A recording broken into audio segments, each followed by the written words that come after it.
importance of this road swing you guys have had before? Yeah, very, very important for us. I think just the opportunity for us to get better, and as we continue to keep working toward, I think all the rest of these games is all about us working on the things we need to get ready for conference. And every game's super important. And I think us trying to correct some of the things that, defensively, and some of the things that we didn't take care of business the last game. As far as FAU goes first, talk a little bit about their personnel. Scary basketball team because they shoot the three, and they're athletic, and they've shot over 463s already this season. So to be able to guard people that can shoot the three, they love to push the ball in transition, and they're going to press us. So we're going to have to take care of the basketball, and we're going to have to guard individuals and make sure that we know where everybody is on the floor at all times. So we won't get caught up in, sinking in on defense and leaving shooters wide open on the perimeter. And you talked about that early on. You felt like you guys were doing a good job from three early, but I guess you've seen, lose some people from time to time. We do. Yeah, what's the focus been there in terms of trying to get that back on track? I think overall, like you were saying, I want us to go back to the way that we was really focusing on guarding the three and guarding, being able to sit down and guard. Because what normally happens is the dribble penetration. They get a chance to us not sit down and guard the ball, and they get dribble penetration, and we sink in and help, and they normally kick them out.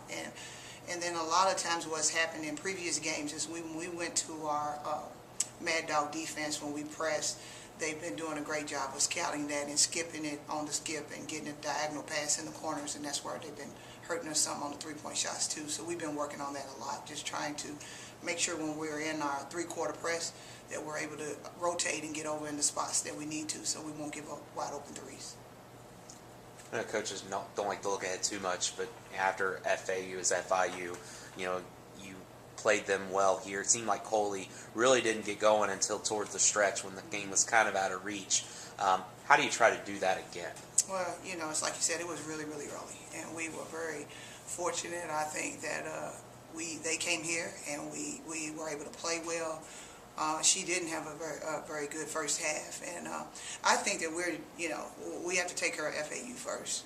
We got to look at that. But when this whole road swing is very important. But when you look at guarding a big time player like that, we're going to have to figure out how, because she does so many things well. She can shoot the pull up jumper, she can shoot the three, she can get to the basket. And we're going to just try to rotate different people on her and do different things to, try to make sure that she limit her touches as much as possible. One thing she does really well, too, is she rebounds, too, very well. So we're going to have to get someone to block her out and make sure she's not getting those second chance to points. You haven't had many dates on the schedule this year where you're going to be down in Florida from, for about 4 or 5 days roughly. What can a road trip like this do for your team? Moving ahead into March? I think it's an awesome time for us right now because we'll have the opportunity to be together, like you said, for over a week. They're on the road, and we'll do some different things. They'll get a chance. It's a business trip, like always, what I talk to them about.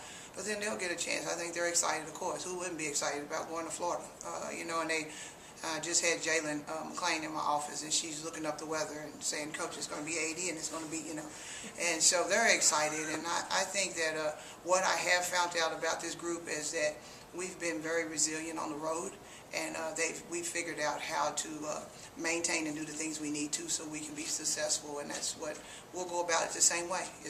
But we are always preparing and looking for like you said, the tournament, and when things come up, that's an everyday process.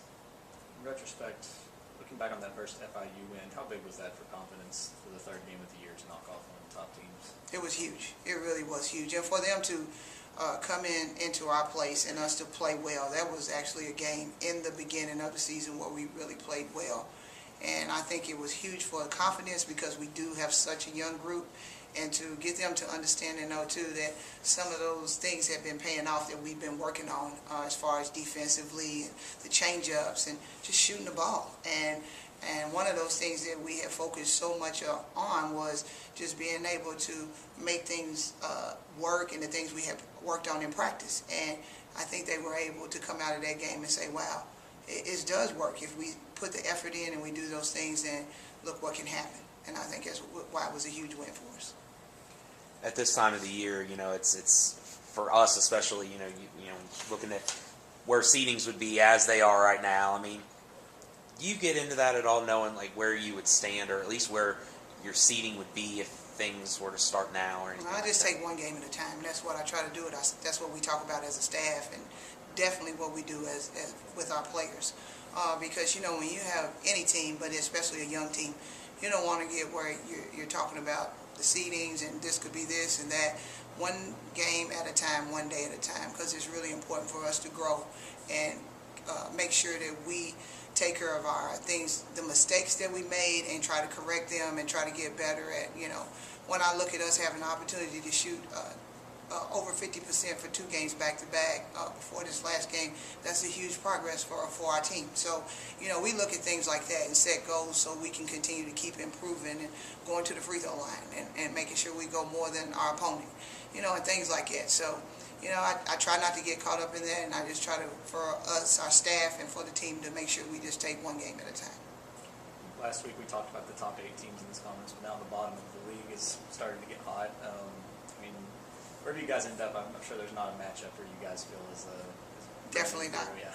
Definitely not. And I think that's the thing across the board. As I had talked to you all previously about, I knew that there was going to be some of those teams. Like Monroe's playing way better now.